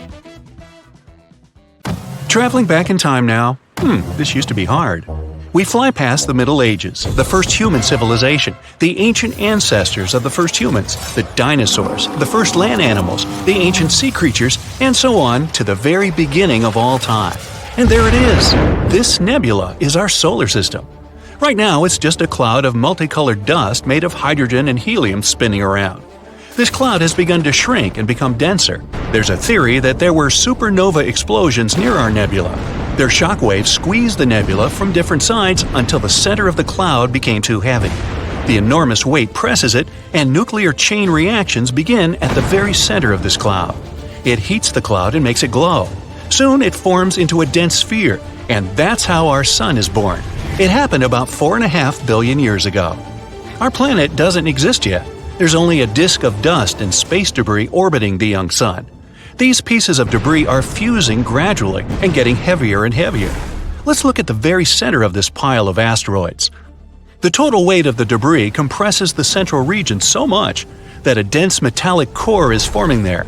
The enormous pressure heats the core, and the temperature at the center of the young Earth reaches nearly 10,800 degrees. And there's a liquid core around the solid one. It creates the magnetic field of our planet. Now, when radiation from the sun and the solar wind reaches Earth, it smashes into a shield in the form of our magnetic field. So far, our planet is burning and looks more like a ball of lava. But it begins to cool down, forming a solid crust. At this point, another protoplanet appears on the horizon. It looks more like an asteroid, the size of Mars, and this massive piece of debris flies towards us. It hits the young Earth at such an angle that it knocks a part of our planet outward. The debris itself breaks into several pieces and stops in our orbit. After a while, all of this debris comes together to form the Moon. As a result of this collision, the Earth began rotating too fast. A day now lasts about 5 hours instead of the usual 24. But the Moon is heavy enough to slow our planet's rotation with gravity. Now, the Earth doesn't look like a hospitable place. The gravitational forces of the Moon are penetrating deep into the Earth and causing more volcanic activity. Also, meteorites are constantly falling here, causing frequent explosions on the surface. Ow! The gas that comes out of the volcanoes forms our atmosphere. The ice that was brought to our planet on meteorites evaporates. The vapor rises and turns into rain. This rainwater falls to the surface, cooling the hot lava and forming the first lakes and rivers. For several hundred million more years, Earth resembles the surface of Venus. It's a lifeless place with a bunch of volcanoes, acid rains, and no oxygen to breathe. The sun wasn't as bright as it is now. Plus, the sun's rays could barely pass through tons of volcanic dust in the atmosphere. But about 3.5 billion years ago, the first life appears here in the form of single-celled organisms that didn't need oxygen. They appeared in the shallow, warm parts of the ocean near the shore. These bacteria reigned on Earth for nearly 2 billion years throughout the Archean eon. They left stromatolites. These are stone pillars at the bottom of shallow, warm water. They're the product of simple organisms and bacteria. These bacteria evolved until they learned photosynthesis. Bacteria began to produce oxygen by absorbing the energy of sunlight. At first, this oxygen was spent on oxidizing rocks, but then excess oxygen began to fill the atmosphere. Plus, at this time, the first algae appeared, which also produced oxygen. This event is called the Great Oxidation Event, good name, which caused almost all living organisms to disappear from the face of the Earth. For simple organisms, oxygen was toxic, and the remains of bacteria and microorganisms sank to the bottom of the ocean. Many millions of years later, these remains will be recycled, and under the tremendous pressure of water and the Earth's crust, they will turn into oil. The Archean Eon ended with this catastrophe about 2.5 billion years ago. At the same time, continents were forming on Earth, which would later drift through the world's oceans like puzzles and form a supercontinent. But for now, methane and carbon dioxide still make up most of the atmosphere. They cause the greenhouse effect and the rising temperatures on Earth. But the emergence of oxygen stops the greenhouse effect, and the temperature on our planet drops. An ice age, the so-called Huronian glaciation, which lasted from 2.4 to 2.1 billion years ago, begins. Scientists speculate that our planet was almost completely covered in ice at that time, even on the hot equator. A huge change when you consider that 2 billion years ago, our planet was like a ball and lava, but now it's like a block of ice. Earth, during the Huronian glaciation, was more like Jupiter's satellite Europa. There, too, is a thick crust of ice, under which there's a liquid ocean heated by the core. The evolution of the Sun saved our planet. Since its birth 4.5 billion years ago, it's been getting bigger and hotter. So, after 300 million years of an ice age, the Earth began to warm up. But almost all life there had been wiped out, and evolution has to start all over again. About 1 billion years ago, all of the continents of our planet were assembled into one hypothesized supercontinent, Rodinia, and all the oceans made up one colossal ocean of Miravia. 750 million years ago, that continent broke apart and huge chunks of land began drifting across the planet. Complex plants and multicellular organisms appeared just at this time. Algae, sponges, and fungi weren't the only inhabitants of the ocean. This is Sprigina. They're a kind of worms the size of a human finger. We have remains of these animals that are at least about 550 million years old. 541 million years ago, the Phanerozoic Eon began. The main event at that time is the Cambrian explosion. Life began to blossom on Earth, and a great variety of living organisms appeared. Mollusks and echinoderms like starfish and sea urchins appeared. Living organisms evolved, having not only an internal but also an external skeleton, like trilobites. Some of these things could reach nearly 3 feet in length. Their protective shells suggest that there were predators in the ocean. A food chain started forming at that time. At the same moment, the drifting continents fused again. This supercontinent has a different shape and is called Pannotia. Later, these continents drifted apart again and began to collide with each other. This led to the formation of mountain ranges. Then the continents met for the last time and formed the giant supercontinent Pangaea about 335 million years ago. Here we can already see the outline of the modern continents of Africa, North and South America, Australia, and Eurasia. One of the largest sea creatures ever, the Dunkleosaurus, appeared. Some individuals could be as long as a school bus and weigh as much as a large SUV. The land had a hot and humid climate. It encouraged ferns and other plants to grow faster. Some of them could reach the height of a 3-story building. And for the first time in Earth's history, some animals leave the ocean and go on lands, such as L. generpeton and Ichthyostega. Anyway, at first, they live only on the coast because their skin wasn't adapted to the constant sunlight. In addition, they experience breathing problems. The first animals on land had both gills and lungs, but the lungs were underdeveloped, so they had to return to the water. Millions of years later, these animals evolved into more advanced amphibians. Though they were no bigger than ordinary lizards, they could already live fully on land. But this blossoming of life ended in a new ice age. Glaciers from the poles slowly crept toward the equator. Animals weren't prepared for this, and most of them didn't survive this extinction event. But 290 million years ago, evolution retook hold and more evolved land animals began to appear. Gradually, they increased in size, multiplied, and gave birth to a new species like Scutosaurus and Gorgonopsis. But this period didn't last long either. Only 40 million years later, as a result of unknown events, 95% of all living organisms on Earth ceased to exist. It could have been caused by a giant meteorite or by increased volcanic activity. Also, one hypothesis says it could have been the release of methane from the bottom of the ocean. The Mesozoic era began after this extinction. This is where the dinosaurs, as we know them, appeared and started a new page in Earth's history. Hundreds of dinosaur species roamed our planet, and researchers give a name to a new type approximately every 2 weeks.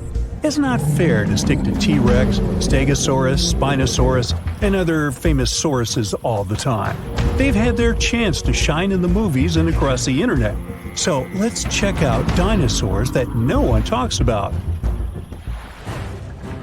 First on our list is Torosaurus. The special thing about this dinosaur is that it definitely had one of the largest skulls ever found. It was big because of this frill going from the back of the animal's skull and covering its neck. The frill wasn't there for protection. It was probably just to show off a bit. The bone in the frill was thin and full of holes. As you can see, it's very similar to Triceratops. There are still debates about whether these two are the same species, but more and more studies show that they were more like cousins. They were probably similar in size, but Torosaurus had a longer head with big openings, as well as longer frill bones with a groove on top. It also had more pairs of horns on the back of the frill. Some like to call Torosaurus a bull lizard. These fellows were plant eaters that may have lived in social groups. They existed at approximately the same age, but Torosaurus somehow ended up on the less popular side of the family. Kentrosaurus was a small stegosaurus. It's one of the least cuddly dinosaurs of all time.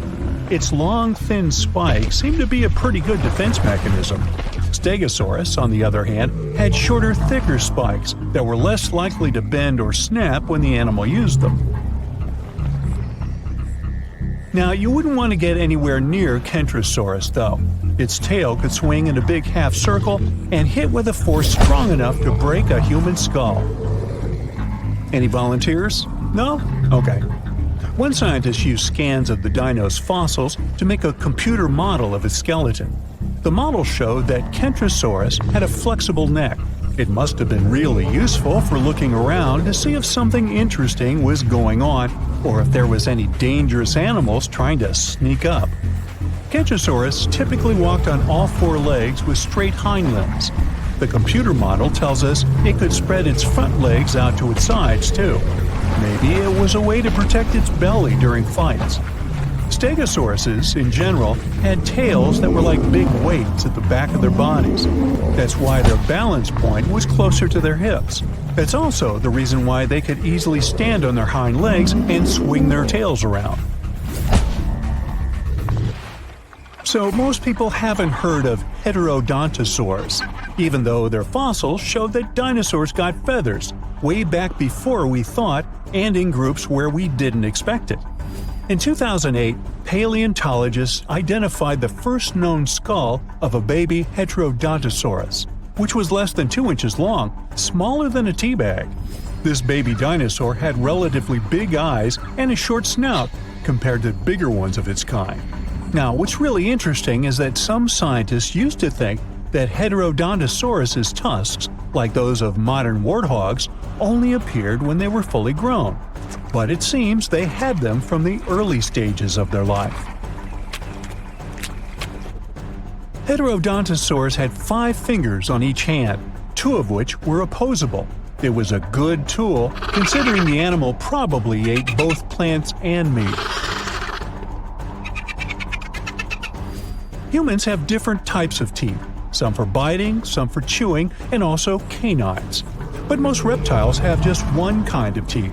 Heterodontosaurus was special because it had 3 different types of teeth: small peg-like ones, big teeth resembling canines, and square-shaped teeth that did the cutting job.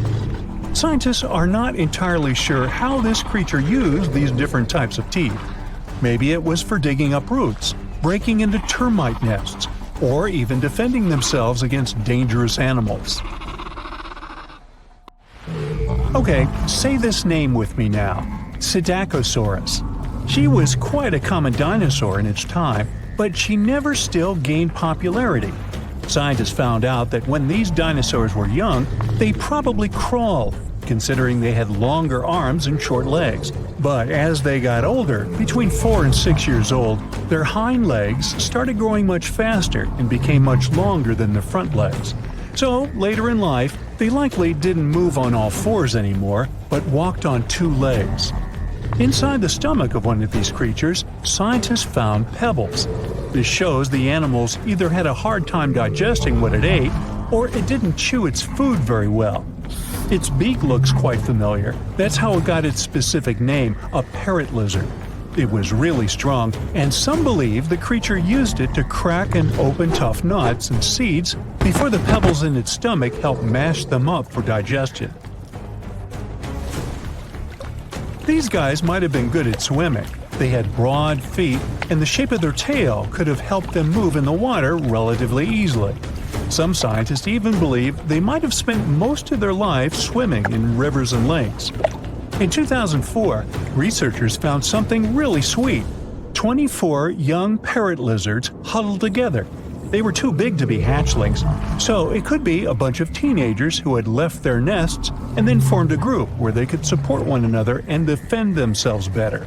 But apparently, that plan didn't work out so well. Now, check this one out, Stygia Moloch, or as they call it, Styx demon. We're looking at a peaceful plant-eating creature with bony spikes and knobs on its skull. Most scientists believe it was a younger form of this fellow, even though they used to think they were a separate species. Stygia Moloch is smaller than its more popular cousin, but it's also more robust and has a pretty thick neck. This dinosaur, with small forelimbs and long hind legs 3 feet high, which is half as high as an average human. That doesn't sound dangerous in the world of giant and fierce dinosaurs, but the animal had a very thick skull roof. Maybe it wasn't the strongest tool to defend itself, but it probably helped in combat with rivals from its own species. They most likely headbutted to win the hearts of their chosen ones. But rivals from its own herd were a piece of cake compared to the predators that might have gone after it. After all, this dino lived at the same time as old T-Rex. Now, when someone tells you to picture a dinosaur, Chisaosaurus would probably be the last thing coming to your mind. It looks as if you've put together pieces of random animals and tried to make your friends believe this truly was a real animal that once roamed the earth. But it's actually a dino, with giant sharp claws on its forelimbs, a bulky body, and a long neck ending with a tiny head. Now, don't let the claws scare you though. These creatures didn't go after other animals since they were herbivores, but these claws could protect the animal from intruders and predators. The full scientific name of this creature describes it as a giant sloth-like reptile from China. This animal was one of the biggest and oldest members of the group where it belonged, which lived around 115 million years ago. No, I wasn't around then. At first, it was hard to tell which animals were related to this weird-looking dinosaur. But in the 1990s, scientists made a conclusion that they were modified plant-eating theropods, which is similar to carnivorous dinos. They also most likely had feathers and small wings, like some sort of a very big turkey. Big herds of dinosaurs run through the forest. The temperature rises rapidly, and everything behind them begins to ignite. Some dinosaurs get stuck in swamps and can't get out. Pterodactyls fly over their heads as they try to avoid the blast wave that will soon cover the Earth. This event happened about 66 million years ago. It wiped out almost every living thing on Earth. Birds and flying dinosaurs were just about the only ones who could survive the most massive extinction event ever. Hey, don't blame me, I wasn't around then.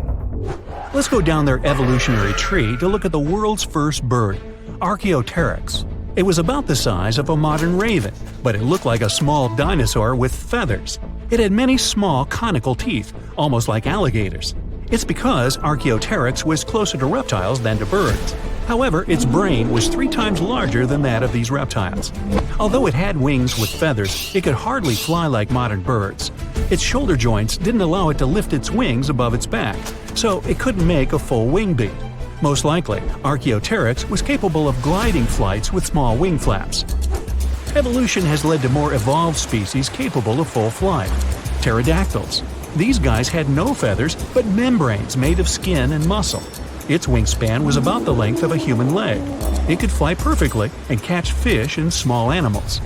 Although flying dinosaurs could easily outrun terrestrial predators like velociraptors and T-Rexes, most of them didn't make it through the impact of a giant meteorite. Let's look at this event step by step to see how they got to our time. 10 minutes before the meteorite crash. A massive rock about the size of Manhattan Island is moving towards Earth in space.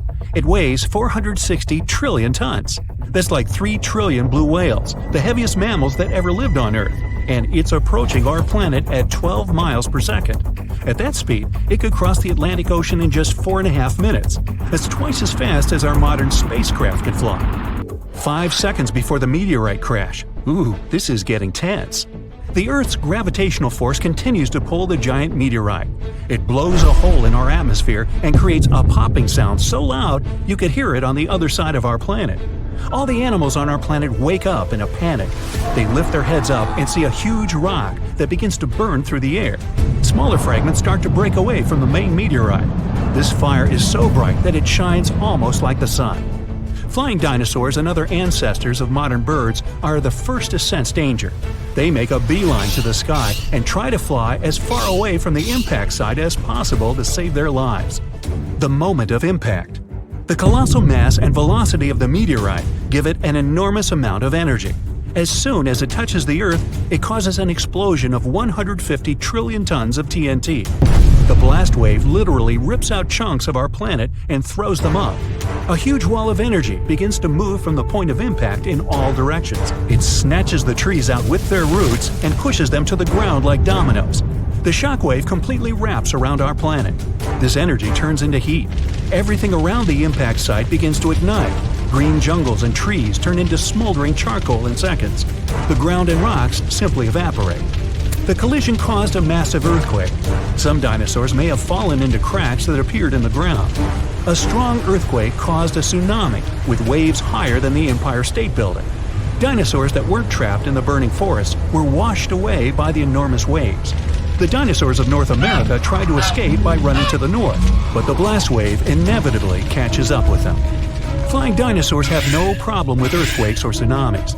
They fly high enough to avoid the giant waves, but they will have to contend with continuously falling meteorite debris. 5 minutes after the meteorite crash. A meteor shower of giant rock fragments continues to fall to Earth. Some meteorites were the size of a car, others were more like a large building.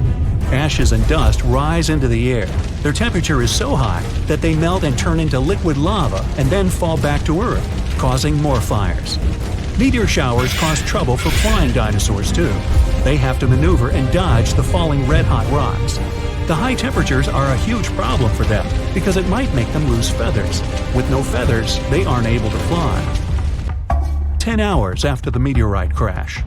The dinosaurs continuously ran north all this time. They found themselves in unfamiliar territory with many swamps.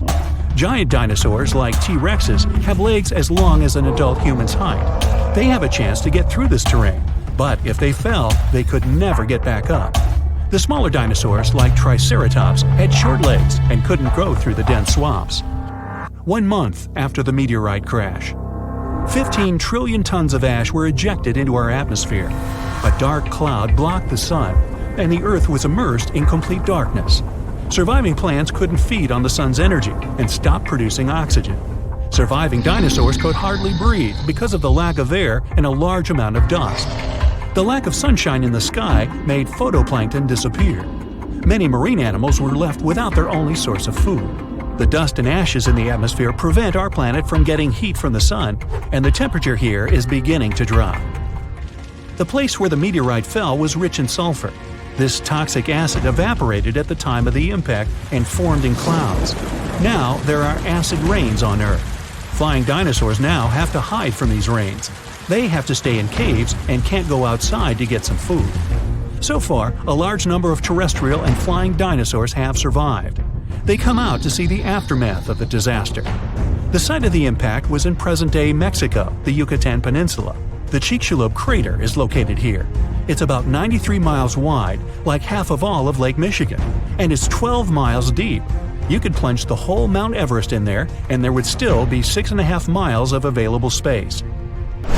It wasn't the impact itself that made the dinosaurs disappear. The fire destroyed most of the plants the herbivorous dinosaurs ate. With no food, their numbers dwindled rapidly. Predatory dinosaurs had nothing to eat either. Acid rain and the disappearance of phytoplankton threatened all marine life. Even though birds managed to avoid the blast waves and tsunami, they were short of food too.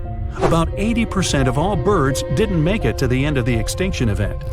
The problem was that all of the forests on Earth were wiped out. Most birds would nest and live in trees. Besides that, the forests were always full of food, from all kinds of ants and termites to flying insects and small mice.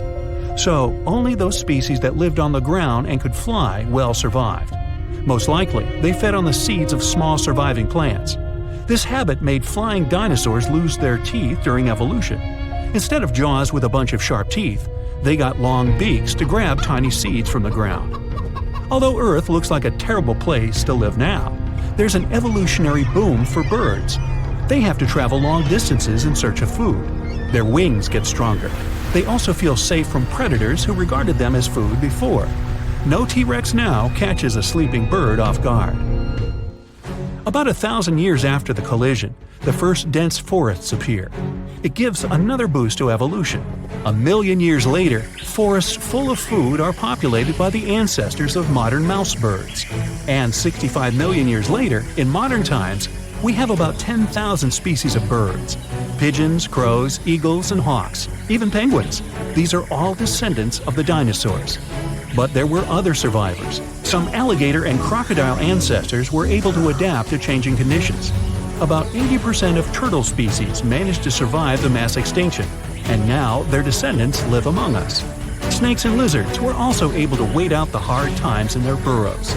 Even some mammals, like monotremes, survived.